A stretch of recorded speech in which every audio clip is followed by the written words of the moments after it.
حضرت عبداللہ بن عمر رضی اللہ عنہ سے روایت ہے کہ ایک آدمی نے رسول اللہ صلی اللہ علیہ وسلم سے پوچھا کہ اسلام کی کون سی عادت اچھی ہے؟ آپ نے فرمایا تم محتاجوں کو کھانا کھلاؤ اور جانکار اور انجان ہر مسلمان کو سلام کرو۔ حضرت ابو امامہ رضی اللہ عنہ سے روایت ہے کہ رسول اللہ صلی اللہ علیہ وسلم نے ارشاد فرمایا، جس شخص نے اللہ تعالیٰ ہی کے لیے کسی سے محبت کی اور اسی کے لیے دشمنی کی، اور جس کو دیا اللہ تعالیٰ ہی کے لیے دیا، اور جس کو نہیں دیا اللہ تعالیٰ ہی کے لیے نہیں دیا، تو اس نے ایمان کی تکمیل کر لی۔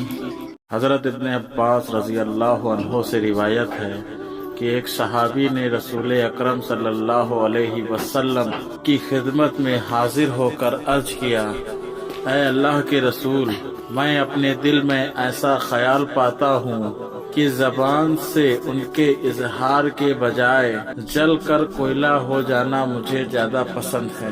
آپ نے فرمایا، اللہ کا شکر ہے جس نے ان خیالوں کو وسوسے تک سیمت رکھا اور انہیں یقین و عمل کا حصہ نہیں بننے دیا۔ حضرت علی رضی اللہ عنہ سے روایت ہے کہ رسول کریم صلی اللہ علیہ وسلم نے فرمایا، کوئی آدمی اس وقت تک مومن نہیں بن سکتا جب تک وہ 4 چیزوں پر ایمان نہ لائے۔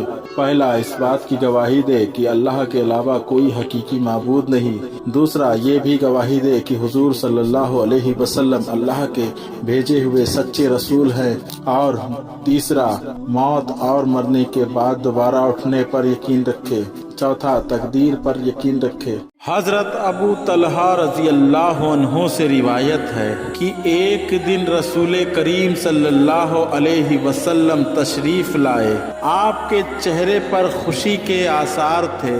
آپ نے فرمایا، میرے پاس جبرائیل علیہ السلام آئے اور کہا، آپ کا رب فرماتا ہے، اے محمد، کیا آپ کو پسند نہیں کہ آپ کی امت کا جو آدمی آپ پر ایک بار درود بھیجے، میں اس پر 10 بار درود یعنی رحمت بھیجوں، اور جو آدمی آپ پر ایک بار سلام بھیجے تو میں اس پر 10 بار سلامتی نازل کروں۔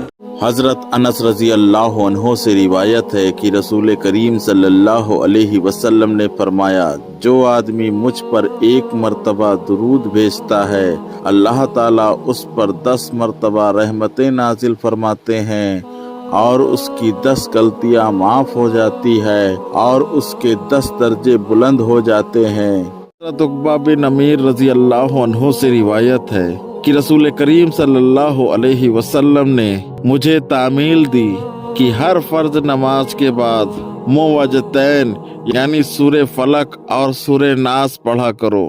حضرت انس رضی اللہ عنہ سے روایت ہے کہ رسول کریم صلی اللہ علیہ وسلم نے فرمایا، جس آدمی نے فجر کی نماز جماعت کے ساتھ ادا کی، اس کے بعد سورج نکلنے تک اپنے مصلی پر نماز کی جگہ پر بیٹھ کر اللہ تعالیٰ کا ذکر کرتا رہا، پھر 2 رکعت نفل ادا کی، تو اس کو مکمل حج اور عمرے کا ثواب حاصل ہوگا۔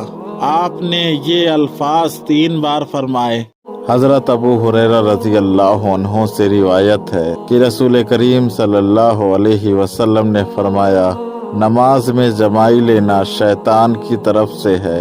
جب کسی کو جمائی آئے تو جس قدر وہ روک سکتا ہو روک لے۔ حضرت ابو درداء رضی اللہ عنہ سے روایت ہے کہ رسول کریم صلی اللہ علیہ وسلم نے فرمایا، کسی آبادی یا جنگل میں اگر 3 آدمی ہوں اور وہاں نماز جماعت سے نہ ہوتی ہو تو ان پر شیطان غالب آ جاتا ہے۔ جماعت کو لازم پکڑو، اس لیے کہ بھیڑیا اس بکری کو کھا جاتا ہے جو ریوڑ سے الگ ہو جاتی ہے۔